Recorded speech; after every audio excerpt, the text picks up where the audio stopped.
Global পয়েন্টের সঙ্গে আপনাদেরকে আবারও স্বাগতম। আজকের প্রতিবেদনে আমরা মধ্যপ্রাচ্যের দুটি গুরুত্বপূর্ণ দেশ সৌদি আরব ও সংযুক্ত আরব আমিরাতের সম্পর্ক নিয়ে একটি নিরপেক্ষ ও তথ্যভিত্তিক বিশ্লেষণ তুলে ধরছি। এক সময়ে এই দুটি দেশকে উপসাগরীয় অঞ্চলের ঘনিষ্ঠ মিত্র হিসেবেই দেখা হতো। আঞ্চলিক কূটনীতি, অর্থনীতি এবং নিরাপত্তা সংক্রান্ত নানা ইস্যুতে তারা দীর্ঘদিন একসঙ্গে কাজ করেছে।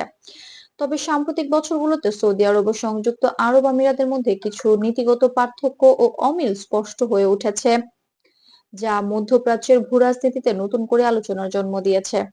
ভিডিওতে আলোচিত বক্তব্য অনুযায়ী ইয়েমেন ইস্যুকে ঘিরে দুই দেশের দৃষ্টিভঙ্গিতে পার্থক্য ধীরে ধীরে বেড়েছে। বিশেষ করে ইয়েমেনের দক্ষিণাঞ্চল ও বন্দর নগরী মুকাল্লা কেন্দ্রের কিছু ঘটনার কথা বিভিন্ন গণমাধ্যমে উঠে আসে। তবে ভ্যালিড আন্তর্জাতিক সংবাদ সূত্র যেমন রয়টার্স ও বিবিসির প্রতিবেদনে বলা হয়েছে, এসব ঘটনায় সরাসরি দুই দেশের মধ্যে সামরিক সংঘর্ষের কোনো নিশ্চিত প্রমাণ পাওয়া যায়নি। বরং ঘটনাগুলো নিয়ে বিভিন্ন দাবি ও পাল্টা দাবির কারণে পরিস্থিতি নিয়ে বিভ্রান্তি তৈরি হয়েছে এবং বিষয়টি এখনো তদন্ত ও যাচাইয়ের পর্যায়ে রয়েছে। বিশ্লেষকদের মতে সৌদি আরব ও সংযুক্ত আরব আমিরাতের মধ্যে মূল পার্থক্যগুলো তৈরি হয়েছে কয়েকটি বিষয়ে। এর মধ্যে রয়েছে ওপেক গ্লাস এর ভেতরে তেল উৎপাদনের নীতি, আঞ্চলিক অর্থনৈতিক প্রতিযোগিতা এবং মধ্যপ্রাচ্যের বিভিন্ন ইস্যুতে আলাদা কূটনৈতিক অগ্রাধিকার।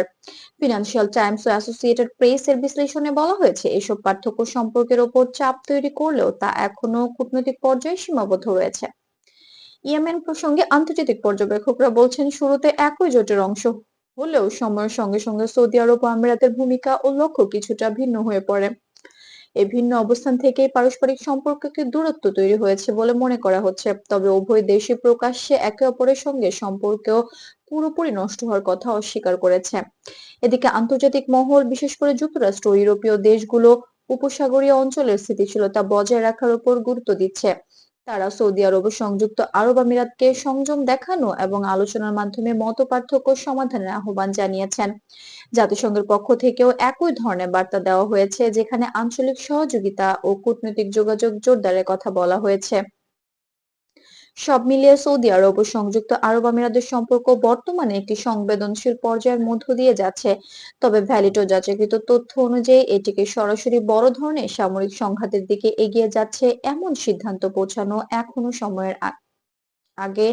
বিশ্লেষকদের মতে, বাস্তব পরিস্থিতি বুঝতে হলে অতিরঞ্জিত শিরোনামের বাইরে গিয়ে কূটনৈতিক বাস্তবতা ও আন্তর্জাতিক প্রক্রিয়াগুলোকে গুরুত্ব দিয়ে দেখা প্রয়োজন। গ্লোবাল পয়েন্টের পক্ষ থেকে এটাই ছিল আজকের বিশ্লেষণ। মধ্যপ্রাচ্য সহ বিশ্ব রাজনীতির নির্ভরযোগ্য তথ্যভিত্তিক ও আপডেটেড খবর পেতে আমাদের চ্যানেলকে সাবস্ক্রাইব করতে ভুলবেন না।